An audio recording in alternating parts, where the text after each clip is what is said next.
Good morning. Welcome to Coffee and Hymns. And welcome to February. It's the kind of month already, it's kind of year where I'm actually on my last sip of coffee as the broadcast Coffee and Hymns starts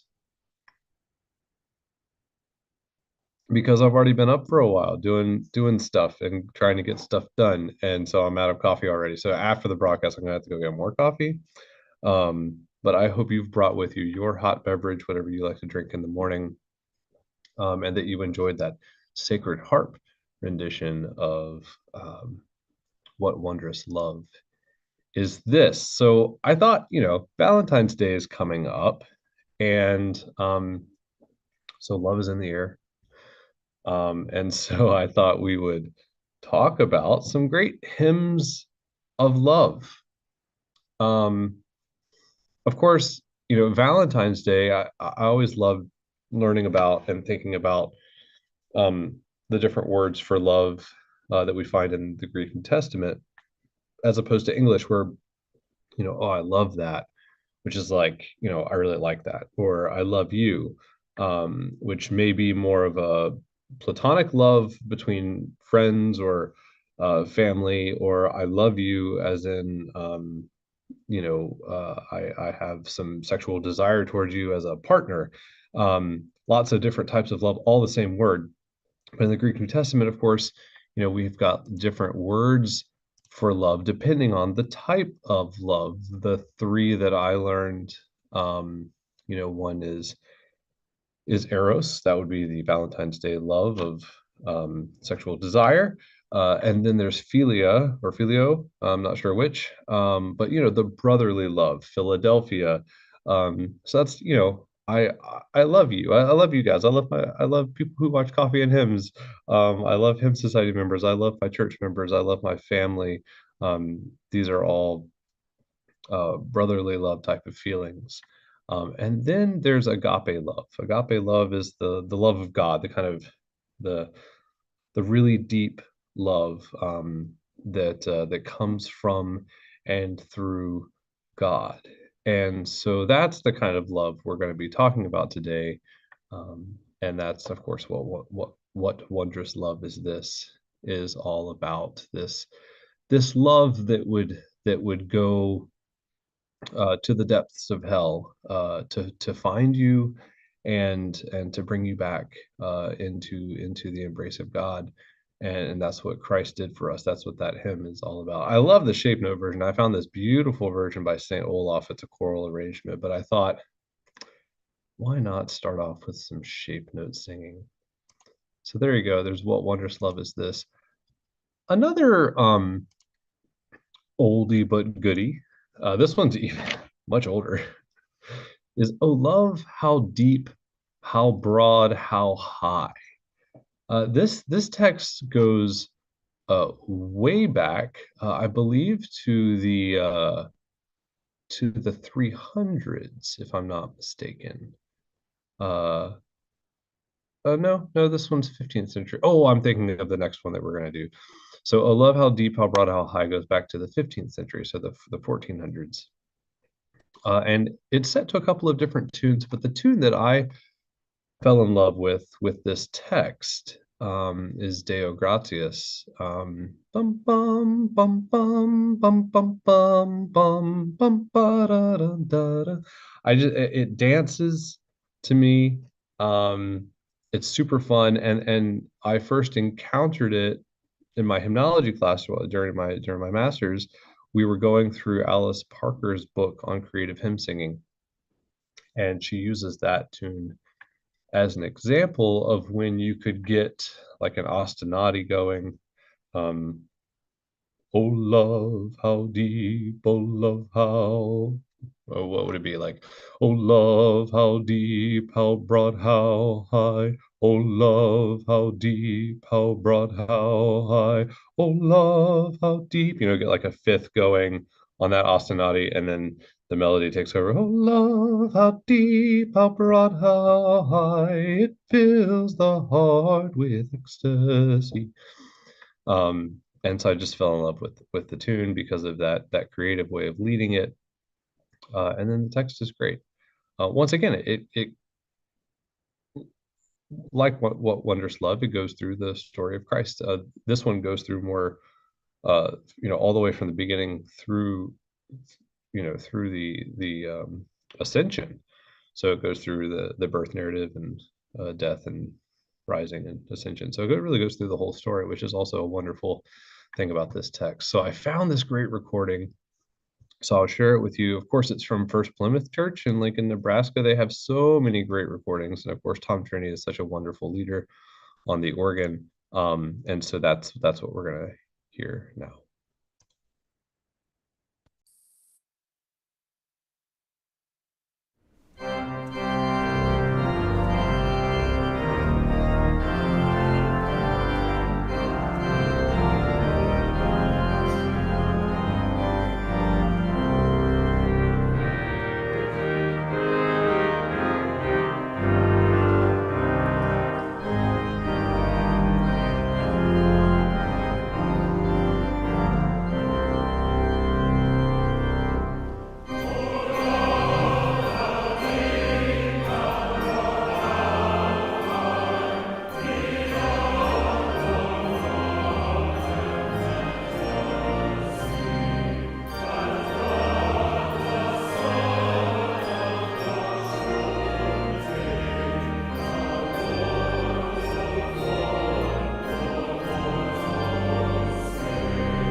That was great. So good. If you ever need inspiration on great hymn or service playing or hymn leading from the organ bench, Tom Trinity is always a good choice to get inspired and get creative ideas and just hear it done really well. So yeah, that was, I love how deep, how broad, how high. Of course, they didn't do all the stanzas, and usually most of the stanzas aren't printed in a hymnal. They'll pare it down. But like in hymnary.org, there are 7 stanzas that go through the whole story. So I could even imagine, during Holy Week, using that hymn kind of throughout the Good Fridays, like a Good Friday service, and using it to actually kind of frame the service. So stanza 1, do some things, stanza 2, do some things, and kind of go through. Or it would also work for like Easter Vigil, where you could kind of use it throughout the vigil as it tells the story. There's I think there's lots of potential there to have some fun. The next one, we're going old school today. And this one does indeed go way back to well, I don't know, to Prudentius. So I think that's 300s, if not the 400s. And then the tune goes back to the 1500s ish. It's a chant tune, but the text goes way back. Of the Father's love begotten, which more accurately translated would be of the parents' love begotten. Parentis, I believe, is the Latin word. So it's actually parent. So if you ever run across a translation of this, one of the newer translations might say, of the parents' love begotten. And then somebody says, well, I want to do the traditional one, but the traditional text. Then you'd be like, oh, okay, so the Latin that says parent, not father. You could always, if you want to pick that fight, you can be cheeky about it. If not, you could just move on with your life. But it's a wonderful text, and of course, a beautiful chant melody. And so I found a lovely recording of this. It's a choral arrangement, but it's a simple choral arrangement. They don't they really stick to the chant tune quite nicely and don't mess around with it too much. And so I thought it was a lovely arrangement. Even such that you could have a congregation singing along with parts of this first stanza, last stanza, things like that, and then have the choir do the middle stanzas or something like that. I've done this also antiphonally with a youth choir when we had a balcony, so you could split up the stanzas, or you could just have a congregation sing it very simply. There's some great handbell accompaniment arrangements that go along with it. Lots of good options for this. Sometimes you'll find it in the Christmas section, because one of the stanzas that's often included in hymnals is the Christmas, the incarnation stanza, but sometimes you'll find it not in the Christmas section. If they decide to leave that stanza out, they won't put it in that section. So depending on what your hymnal editor or editing team decided to do, it may or may not be in the Christmas section. It's not really a Christmas hymn. It's just it's a Christ hymn that begins with the incarnation, but really goes so much deeper than that. So let's listen to that one.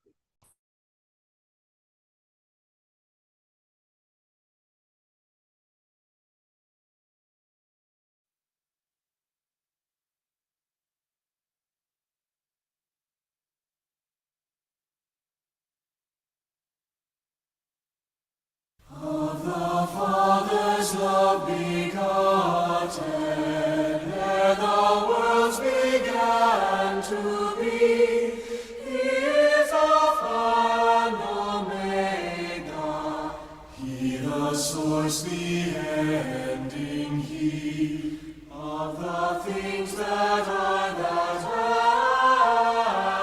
have been, and that future years shall see, evermore and evermore.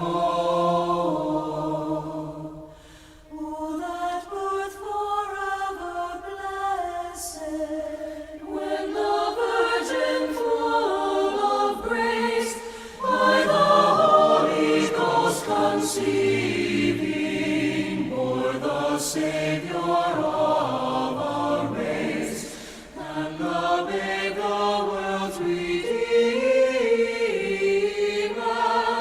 first revealed His sacred face, evermore and evermore.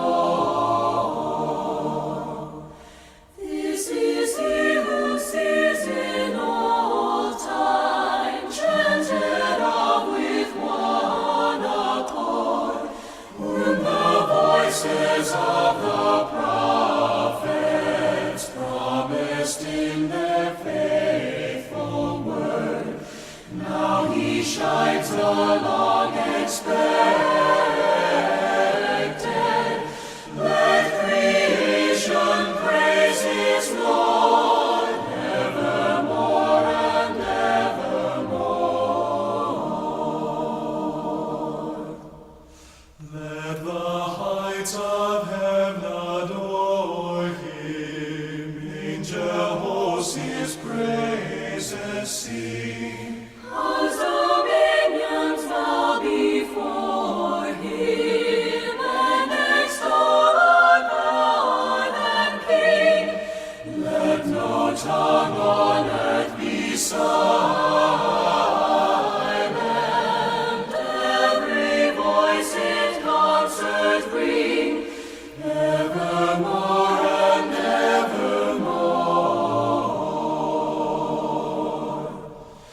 Christ to thee with God the Father and the Holy Ghost to thee, hymn and chant and high thanksgiving, and unending praises be, honor, glory, and dominion,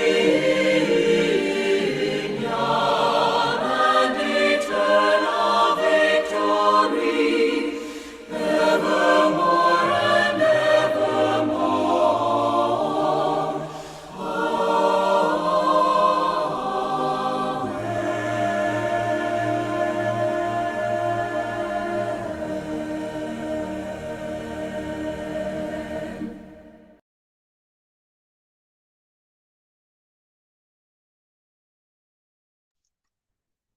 A lovely arrangement. I saw in the chat someone asked about how to find out more about the translation of the parents love begotten. I tell you what, I don't know the answer to that off the top of my head. However, since this is a live broadcast and I get to do what I want, I'll just answer that question live. I'm going to share my screen again. And just walk and see if I can find the answer while you're here. So of the Father's Love Begotten, I've gone to hymnary.org here and pulled up the text as it's typically found. And what we can do, there's a couple ways to do this. The the fun way, and often a very revealing thing, is to click underneath the text, the representative text, which means kind of when they say representative text here, that means like the one that's most common in the collections that they've scanned and indexed. But then you can click on all representative text or compare text. I like clicking on compare texts. And then you can pull up whichever hymnal you typically work with, right? So I'm currently working at a ELCA church, so I'll pull up the ELW version. And so this is the text that's found in the ELW. If it's loaded, it looks like it might still be loading. But anyway, so text in green are more similar to the current text, and red ones are more different. So it kind of runs an analysis. And so you'll see, down here, the Lutheran Book of Worship and the ELW, and of course, maybe it hasn't updated yet to the ELW. Let me see if I can. I'm not sure it updated after I changed it away. Maybe my internet's being funky. But you can see, these are very similar. These are quite different. So then you could choose one that's quite different and see what's going on, the Irish Presbyterian, and then it will pull up. It was the LW pulling up. So, like for instance, of the Father's love begotten, of the Father's heart begotten, are the worlds when no world had come to be. So you can really look and see the difference. It highlights for you. It's a wonderful tool. But to find the parent language, I would want to go, I think, to all representative texts. And then I would just have to start clicking through to see where it is, or I could just search the parents love begotten and see if that of the parents heart begotten, maybe that's what they went with.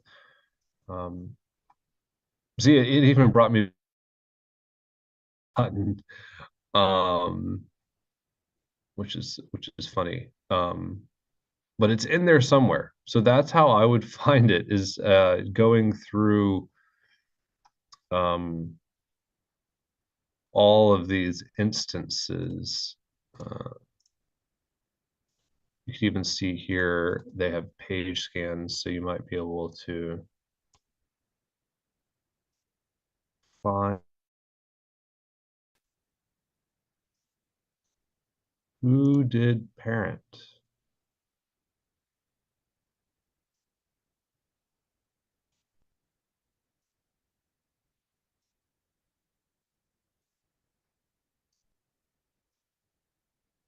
Oh man, this is a harder question than I thought. I know it's out there. Obviously, I mean, it showed up when I did the search. It just brought me back to the parent page.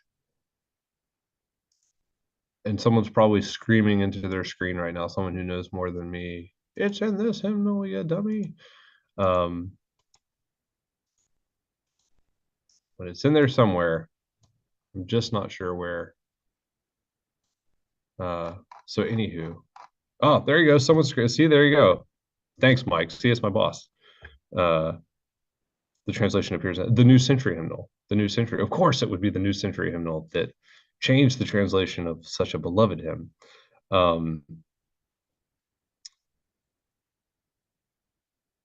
Yes, that's what it was in the original language, is because it was in Latin, and the original language in the Latin was the word was parentis, I believe, is the Latin word, um, not not father, whatever father would be in, but parentis. So it was just parent. Parent is the word that was used.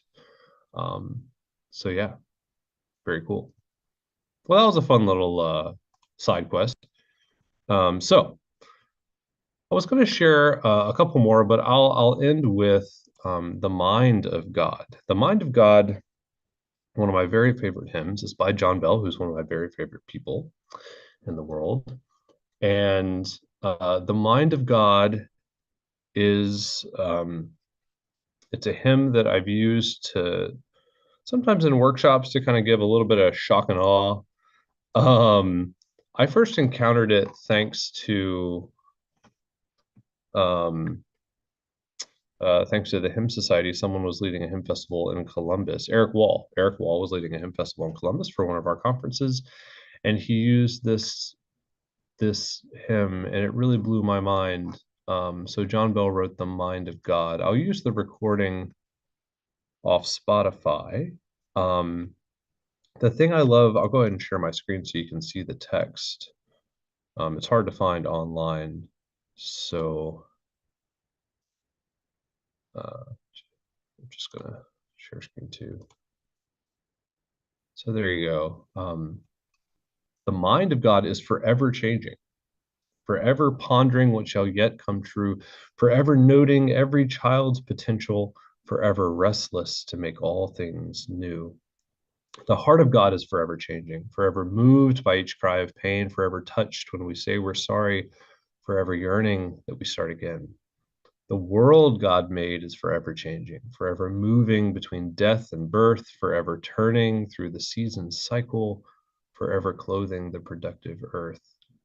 And then finally, the love of God, this is never changing, but brings to light all that God intends, transforming those who are met by Jesus.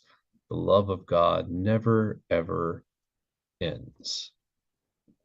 Um, so this hymn could make, I've actually experienced this directly where I shared this at a workshop and people got very upset at me and at the text and at the idea that the mind of God would change, because that's very much ingrained, and we find it in a lot of hymnody that God is unchanging. It's this kind of broad, sweeping idea. God is unchanging.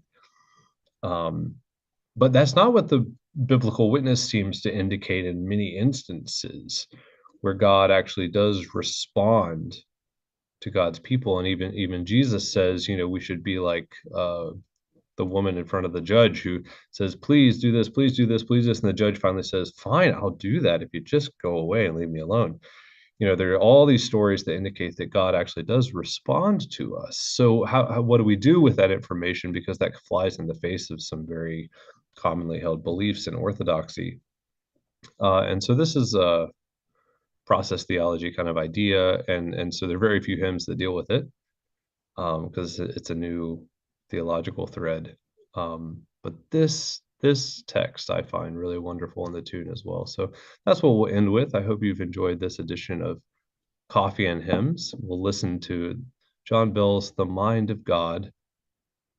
And the recording is from I Will Not Sing Alone, which is one of the Iona Community Wild Goose collections, and they have an album that goes along with well, look at that, it just disappeared. Maybe I'll be able to find it again.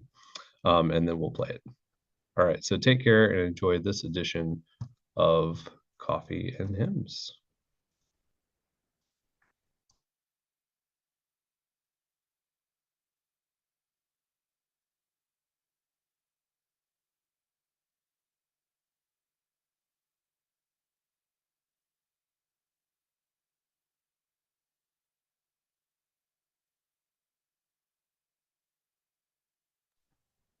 Well, by golly, I had it up and now it's just disappeared. Let me stop my share and see if I can get it to work because it's such a great hymn. I don't want to leave you without you hearing it. Maybe I should just pull up my actual Spotify app.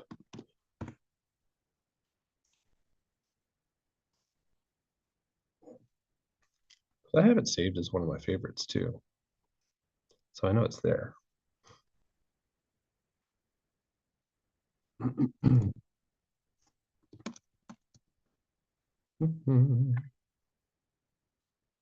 What would a live broadcast be without a technical difficulty?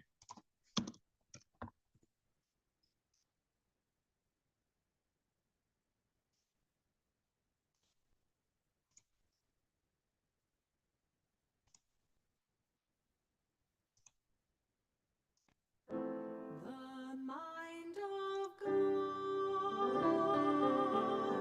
is forever changing, forever pondering what shall yet come true, forever noting every child's potential, forever restless to make all things new.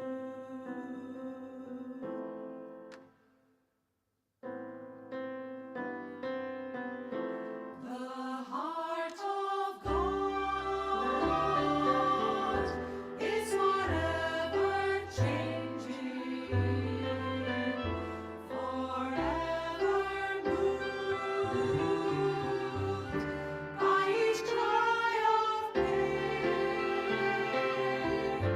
forever touched when we say we're sorry,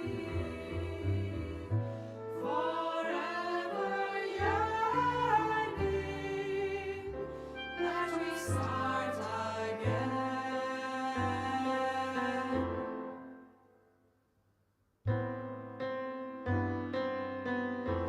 The world God made